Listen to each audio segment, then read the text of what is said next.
Hey y'all, I'm Maddie Bearden. I'm the student intern and welcome back to Thinking It Through, where we think it through. Today we're going to be talking about the student mission trip that we took to El Salvador in the last week of May. I have with me Sofia Borosvskisto. Hey guys, I'm Sofia Borosvskisto. I'm going to my senior year of high school and I serve here at Trinity on the student leadership team and the student worship band. Okay, so Sofia, it's so great to have you here. So why did you feel called to go to the El Salvador mission trip? So originally I heard about the mission trip a week after I got back from a previous mission trip to Canada, and I was super excited to see the Lord work in mighty ways like He did at the Canada mission trip. Yeah, that's awesome. I think it's really cool, like how we see God work, and then we go again to see how God works again. Like He can work in so many different places. Yeah. Like it's so awesome. So how did you prepare for this mission trip? So for me, I spent a lot of time praying and just in prayer and supplication to the Lord.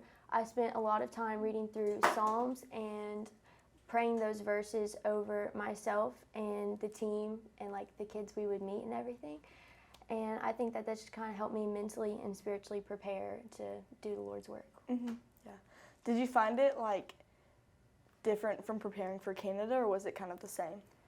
I feel like at first my mindset about it was the same in preparation, but whenever I got there, it ended up being a little different. Mm-hmm. Yeah. So while we were in El Salvador, what did like day-to-day look like? Like what do we do? Yeah, so we would wake up around 6 a.m. and we would have breakfast and spend a little quiet time with the Lord.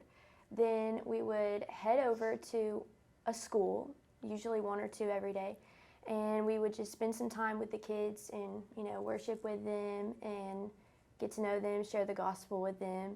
And then after that, we would go back to the church for lunch, and we would prepare for VBS. And we would go to the market and get all the kids. They would just come run up to us and grab our hands. And that was so cool to see. And we would take them back to the church. And again, we would worship with them, get to know them. And then we would do a class with them. So either English, math, arts, or music. And we would just get to know them and help them learn those things. And then after that, we would go play with them outside. And we would take them back to the market, and we'd head back to the mission house for dinner. I think it was really cool too, like when we would go to the market or like the hole, that they were just so happy to see us and like just like so ready to go to VBS. Whether like they were ready to go learn about Jesus or like just get out of their house, like it was really awesome and encouraging to see like they were happy to see us just as much as we were happy to see them. Yeah. Which was like so cool. Yeah. Yeah. And so like what moments really stood out to you on this trip? Yeah, so for me, it was actually on Thursday that I got to go with the group down to the hole. And for me, I think that was just really eye-opening because they have nothing there. I mean, the houses are just, tin roofs leaning over to one side. And so for me, it was really eye-opening because here in America, we have so much and so many opportunities. And for those kids, like, the farthest they could go is 10 feet away down to the market. And, they have nothing going for them, but just all the joy that they had in the Lord. It was just beautiful to see them, like, running out in their best dresses and, like, biggest smiles. And, like, it was just really beautiful to see. For me, like, I think that was such a perspective change. Like, they have so little, like, and they're just so happy. I mean, like, as far as we can see, I'm sure they have hard days, but, like, we're here and we're just so ungrateful. Whereas, like, they have so little and they seem to be grateful for what they have and they don't take it for granted, whereas we do all the time. I feel like it's super easy to like pursue money or like careers or wealth or like the best house or the coolest clothes, but like really we need to just be pursuing the Lord like they did. Yeah, for sure. I mean, you can definitely see where their priorities are and like where ours are, and it's just so different. And so what are your like highs and lows from the whole week? Yes, okay, so my high from the week was on Thursday night. We had a large debrief with the medical team and the student team, and for me that was just so cool. We all debriefed and we shared laughs and memories, and then we all worshiped together and we sang songs in Spanish and in English, and I think that was just really cool for me because it just like opened my eyes to like all the different languages there are and like we're all just worshiping one God and one Creator. So what was your low? Tuesday we went to a school, and the kids were a little different there, and they kind of treated us like celebrities. And for me, that was just very overwhelming. Like, I wasn't mentally prepared for it or anything. So definitely when I got there, I was like, okay, this is going to be a different experience. So I had to pray about it. It was a little rough, but I think we got through it. So. I think before then we had only gone to private school before that, right? Yes. So it was different going from like a private school to a public school because they really were different. Like the way the kids acted were very different. Like at the public school, they like wanted us to sign their foreheads. Yes. And, like, it was just like, sorry, we can't do that for you. But yeah, I think my low is very similar to yours. Like it was just weird. Like yes, we were there to share the gospel, but it didn't feel like we could because we'd be in our groups, and then like randomly there'd just be like a kid tapping on my back wanting a hug or my signature, and it was just like, okay, like I'm trying to share the gospel with my group of kids, but then like there were all these distractions around us, and it was really loud. It was hard to speak to our groups, and it was like, I don't know, it was so odd, like being in that situation. But yeah, I would say that would definitely be my low. And then like one of my highs is like it was really cool to worship in English and Spanish because I think my little like United States brain is just like, God hears me and it's in English, and so he understands me. And then like it's like, no, like God understands like all of us, like he listens to all of us. And so like I think it was really cool to like think about how like our God is so powerful, so amazing, so great, so knowledgeable that like we're worshiping him in Spanish and he still understands us and knows that it's worship. Yeah. Which I think was really cool because I've never worshiped in Spanish before because like I don't speak Spanish and I've never been somewhere where people do. And so I thought it was really cool to like see that and like know like, okay, these people that are worshiping in other countries and in other languages, like God hears them. Like just as clearly as he hears us, he hears them. Like there's no difference. Yeah. And so I thought that was like really eye-opening and like, okay, well, we're not the only ones that he hears. Yeah, like on Sunday morning, those little old ladies that came up to us and they just gave us hugs and they were like the sweetest ever.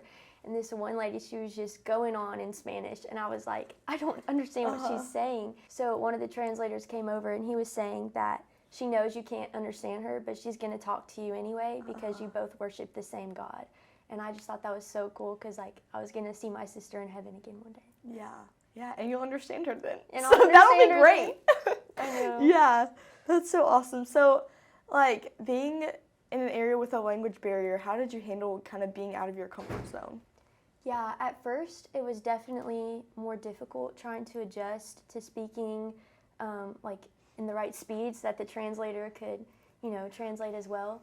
I felt like it was a little harder to connect with the kids, like at first. I just feel like there was so much difference that they kind of didn't want to talk at first. But, it got easier as it went on, and, it's just something you have to get used to, speaking with a translator and, also praying about it, and, the Lord will provide. And it ended up being really good, and I made some great relationships with people that spoke no English, so.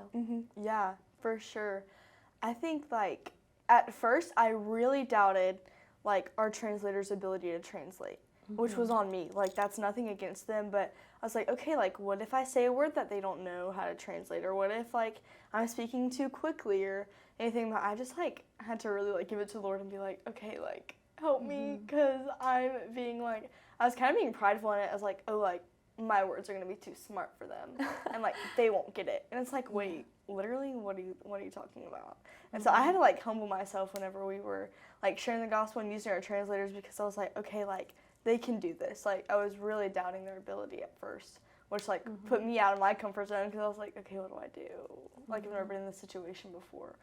But I think prayer was, like, big in being out of our comfort zone, because, like, we were in a place where we, like, literally had no idea what was going on or anything around us. It was so different than what we're used to. Just trusting God that he would give the kids what they needed to hear. Yeah, for sure. So what was one cultural difference that you experienced that really stood out to you? I mean, there's nothing different about El Salvador and the United States. Duh, they're the same. Duh. Well, okay, one of my favorite cultural differences was on the last day, we were told that it's like very big in their culture to give like a toast. And so we would go stand up at the table and like share our feelings and like experiences, and like that's so different for me because that's not something we do here. We're just like, nice to meet you, walk away, you know? Yeah.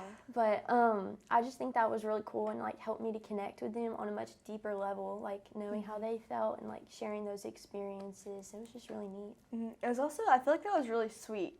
Yeah. Because it was like, okay, we spent this whole week with you, and now like we're eating in Domino's, and we're just eating pizza, and we're having pizza together. And then it was like, okay, like let's tell each other how much we love and appreciate each other. Yeah. And like here, like that's just so out of the ordinary.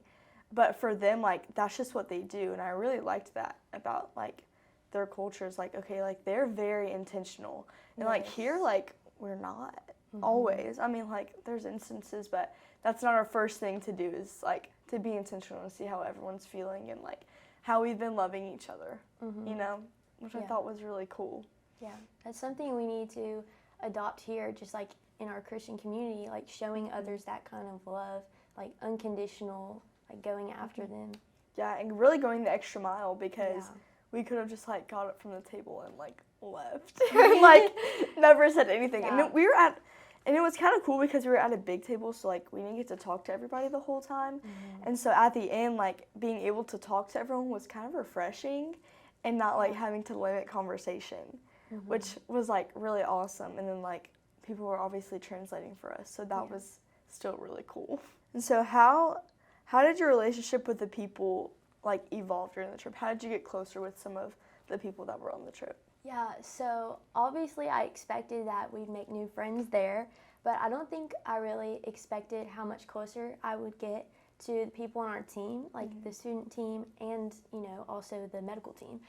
I just feel like those have been more like lifelong friendships now. Like we all get together and we talk about El Salvador still, and I just think that that's, you know, really cool, like a godsend for sure, those close friends. And then also the people and the kids there, like the youth group that we worked with there, they're just also amazing, and like those people are also awesome. And you know, I didn't expect to have that kind of friendship with them at such a deep level, even though we don't all speak the same language. Yeah, and like we're so connected with them, which I just like didn't expect to happen, and not that I didn't want it to happen, like I just didn't know what like the expectation was, you know. But I think it was really cool. Like I think being out of the country, out of your comfort zone with people, like can really bring you together, because like we had things to relate on, even though like we are like out of our comfort zone. And then we were also like able to like relate with the people there, even though like we're completely different in some ways, but like they're still teenagers, they're still like loving the Lord, they're still in their youth group, they're still like going to school, doing the same things as us, they're just in a different country. And like that's okay. It doesn't put a big gap in between us where we can't connect with them and then even connect with each other. Yeah, which was really cool. So what did you learn from God throughout this mission trip? Yeah, so definitely there were some days where there was a lot of, you know, spiritual attack or physical attack with, you know, pretty much everyone on the team. And something that the Lord just like kept putting in my mind over and over was that at your rock bottom, I am the rock at the bottom. And like that was just really like calming and peaceful for me, because like when everything would go wrong, like just knowing that like he's the rock, like he's not going to move or shake, and whatever he wants to happen, like his will is going to happen. And just like trusting that, I feel like it's hard to like give your trust sometimes, but knowing that the Lord is going to provide in everything is just really calming and peaceful. I think like that's something we grow up like, okay, like God's with you in the hills and valleys and he's never going to leave you. And like, while that's true, like sometimes you never get to experience that until you do. And so like this mission trip, I feel like was kind of eye-opening of like, okay, like I know who God is. I know how he loves me. I know how much he loves me. I know that he's the Lord of my life, and I know that he's always there for me. But like in the trip, it was like, okay, like he's always there. Like when you're feeling horrible because you ate some bad food or you haven't been reading your Bible, so your cup is empty because you've been pouring out, like he's still there. And like even we're in a different country, like God's still there. and like we're serving different people, but like God's still there in our conversations and amongst us, which I thought was really cool. And just like, okay, like we know who God is, but we really got to see and experience who he was, like out of our comfort zone, because we are so comfortable here that sometimes it's just like God is just kind of routine. Whereas like we had to like intentionally put God first, choose him, and like choose to trust him and give him our everything on that trip. Yeah, I feel like here in America, there's like so much opportunity. So going there, it was cool to see like, man, I really can't do anything on my own. Like I'm so helpless. Yeah. And just like casting all our cares on him, because really he's the only one, you know? Yeah.